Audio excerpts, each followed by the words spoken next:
Hello, dear viewers. Today I'm going to be talking about Nepal and the comments by their Prime Minister about an Indian businessman working with Indian politicians to make him the Prime Minister.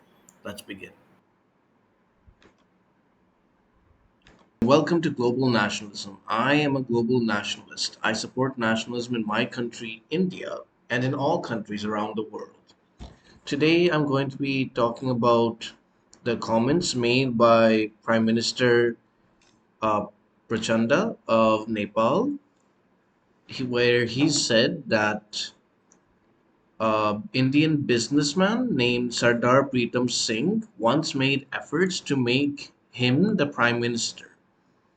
This comment obviously made great controversy in Nepal and caused a huge backlash from the opposition and even within his own coalition government. And it, I think, also shows how India is viewed in Nepal, how Nepali politicians and Nepali people view India, and also helps us understand India and Nepal's overall relations, which I'll get into. So, yeah, this is all that I'm going to be talking about. Let's get started. Nepal Prime Minister Pushpa Kamal Dahal Prachanda's remarks that an Indian businessman settled here once made efforts to make him the premier has stirred up a storm in the Himalayan nation, with the opposition demanding his resignation. He was talking about Sardar Pritam Singh, a pioneer trucking entrepreneur in Nepal who played a special and historic role in enhancing Nepal India relations. He made these remarks on Monday while addressing a function to launch the book Roads to the Valley: The Legacy of Sardar Pritam Singh in Nepal. These are his quoted remarks. He traveled to Delhi several times and held multiple rounds of talks with political leaders in Kathmandu to make me the prime minister, the prime minister said. The main opposition party, Communist Party of Nepal, Unified Marxist Leninist, abbreviated as CPN-UML, disrupted the National Assembly, which is the parliament of Nepal. Uh, there was a meeting on Wednesday that they disrupted and they demanded the Prime Minister's resignation. The meeting was postponed to 1 p.m. Thursday. Also, the former Prime Minister KP Sharma Oli, who was the chairman of the CPN-UML, said his remarks have given a blow to national independence, dignity, the constitution, and the parliament itself. I agree with this, saying that a foreign country uh, worked to make you the prime minister shows that you're not an independent actor and that you're beholden to that country. And it is a blow to the dignity of the country. Also, the not just CPN UML but also the Rashtriya Prajantatra Party said that a prime minister appointed by New Delhi does not have the right to continue in the post. However, I don't think that calling for his resignation was wise. I think that they should have waited for a clarification by him, and if he had still stuck to it, said that India had made him the prime minister, then yes, but until there was actual confirmation, until there was an investigation and proof that this happened, there was no reason for him to resign. And also, the UML lawmaker Raghuji Pant said the prime minister should resign on moral grounds. Again, I don't agree with this. Uh,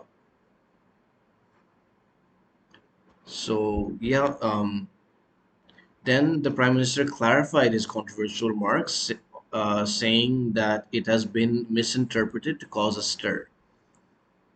The prime minister said that he had said about Pritam Singh at the launching of the book, authored by Kirandeep Sandhu, was quoted from what Pritam Singh had said in the book, but people are trying to make a fuss over it. I wanted to show that Pritam Singh was not only interested in social service and transport business, but also in politics, and that he had lobbied with parties in Delhi as well as in Nepal to make him prime minister. In my opinion, the Prime Minister might not. The CPN Maoist Secretary Shah said that, in my opinion, the Prime Minister might not intend to indicate India's intervention in Nepal's internal politics, but he should have used political and diplomatic words in a cautious manner while speaking about such a sensitive issue. Yeah, even I got that. I don't think he's directly saying that he was made Prime Minister by India. He was just talking about this single individual's activities and that he had lobbied people in Delhi to make him prime minister, but he never said that that Delhi acted on that lobbying and was involved in his election. KP Oli said that India should not be dragged into controversy over Prime Minister Pushpa Kamal Dahal Pachanda's recent remarks, and he said that India is well aware that interfering in the government formation in Nepal would be a violation of Nepal's sovereignty, and it has not done it and will not do so. This is a very important statement. Shows that he's basically saying that Prachanda is wrong and that India has never interfered in the government formation in Nepal, which is contrary to popular wisdom amongst Nepali people who feel that India does interfere in Nepal's politics. But whether, but as far as I know, there's been no proof that India has been involved in the government formation, like something that deeply involved in the politics. I don't think India has done. And Mr. Singh, Sardar Pritam Singh himself says that I have not gone to Delhi to make Prachanda Prime Minister. I don't know why the Prime Minister is saying this, but I never visited Delhi to make him Prime Minister. So this whole remark is not founded on any basis, and I think that it's best for Nepal's political parties to ignore it, which is what happened. The deadlock ended in the parliament as PM Prachanda regretted the controversial remarks. So, yeah, the issue settled and parliament got back to work, which is great. So, yeah, this shows that people in Nepal are very sensitive to uh, allegations of Indian interference in Nepal. They fiercely pride their independence, and also because India has um, interfered in Nepal's domestic politics, does and views some parties as favorable to India and others as not. So these concerns of Nepal are valid, and I don't think India should be interfering in Nepal's politics. It's not India's business. How India is viewed in Nepal. First, the political relations. This is the Parliament of Nepal, and this is the Parliament of India. This is a new Parliament building, which I've spoken about in a previous video. You'll see the link to that on the screen.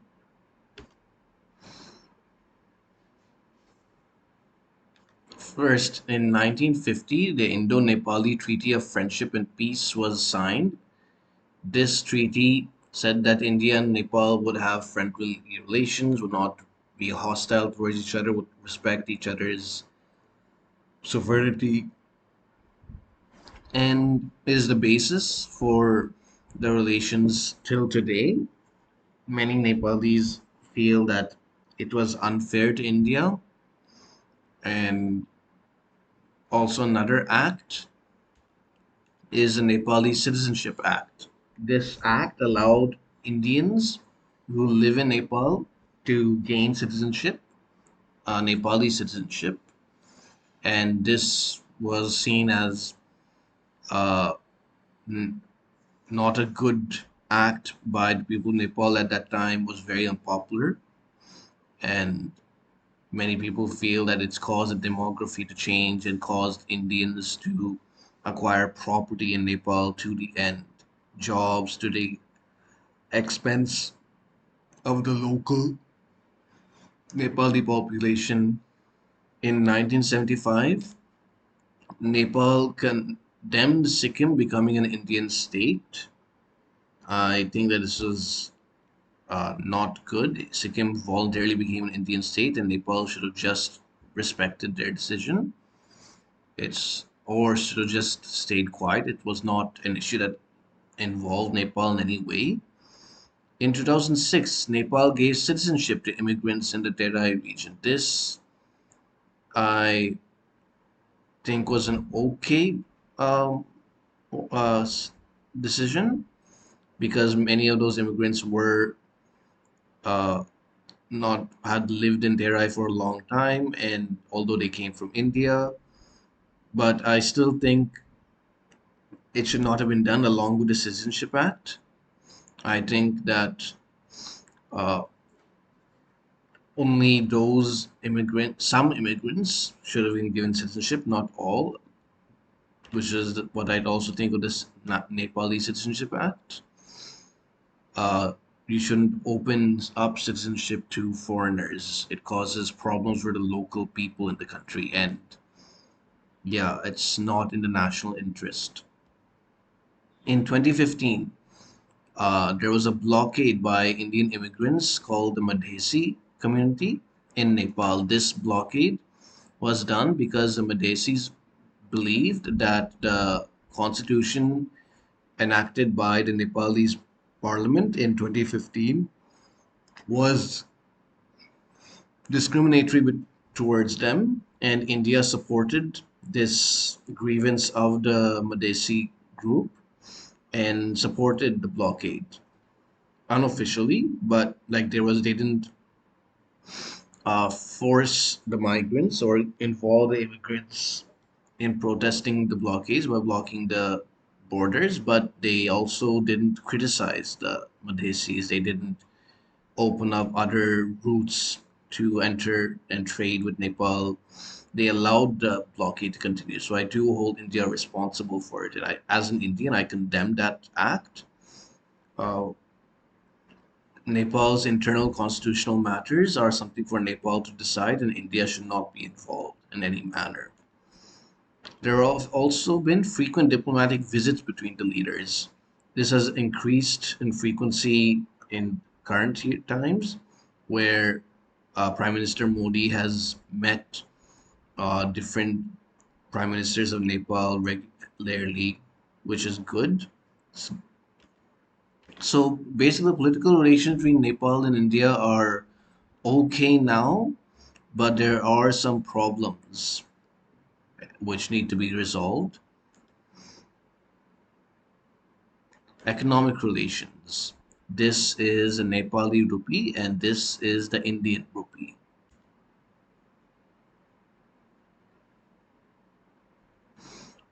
Since 1952, India built infrastructure in Nepal. And yeah, this has been of great help to Nepal, and Nepal has benefited from India's in this way. And I'm sure most Nepalis are grateful for India for this. India is Nepal's largest trade partner, and this is also mainly because Nepal did not trade with China or other countries and could only, or rather, because India neighbors Nepal on three sides, it has overly overly dependent on India for trade. Nepal for India is its ninth largest trading partner. So even for India, Nepal has been a large trading partner, which is good for the relationship. India also imposes no customs duties on Nepali imports. Any imports by Nepal that arrive in Indian ports do not have any customs duties on it. This that would be actually illegal against international law because those are not imports to India. So, but still good that India follows this law and doesn't harass Nepal. Nepal has long had a trade deficit with India. This is something Nepal itself has to fix. It needs to develop its own industry, its own markets to produce goods that will help reduce the trade deficit.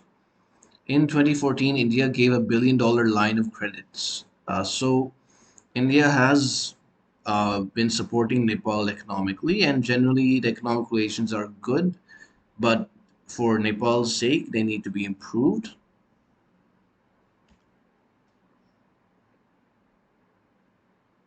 The military relations. This is the logo of the Indian Army, and this is the same of the Nepali Army.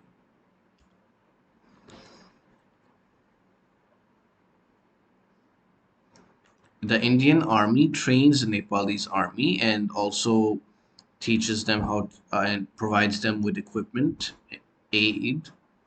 Indian Army's Gorkha battalions are from Nepal. The Gorkhas are very famous in India for being very fierce and strong warriors. Both armies have done joint military exercises. This is significant and shows the close relationship between the armies. The army chiefs of both the countries have been given the rank of general by the other. This means that India's army chief is considered a general in the Nepali army, and Nepal's army chief is considered a general in the Indian army. This shows how close both armies are. Closing remarks. What can we make of this? We can say that Nepal uh, wants to be independent, does not want India to interfere in it, does not want India to impose economic blockades against it, and wants a fair economic relationship with India, wants to be respected politically. And I think what Nepal should do is uh, remove the Nepali Citizenship Act, allow Indians to have the same access to Nepali citizenship as any other foreigner. Also, the Indo Nepal Friendship Treaty should be amended to not have an open border. That should be done slowly. Allow Nepalis who live in India to work in India to come back, and also vice versa for Indians who work in Nepal. India and Nepal should just have a regular relationship as countries and not an open relationship like they have now. Also, the border dispute between India and Nepal in with regards to Kalapani, Lipu Lake, and Limpudura and other areas needs to be resolved. Nepal needs to put emphasis on this, but should not uh, get China involved in any manner. They shouldn't threaten India saying that we will support China if you don't uh, resolve the border as we want. That should not be done. It should not become dependent on China. Must take care of its own issues on its own. And I think India will be willing to work with Nepal in that manner. So, yeah, that's what I want to say. Please share your thoughts on this video in the comment section. If you want to see other videos about the SEO, click here. If you want to see my previous video, click here. If you want to see the sources I used for this video, click the link in the description below. Thank you for watching. Bande Mataram.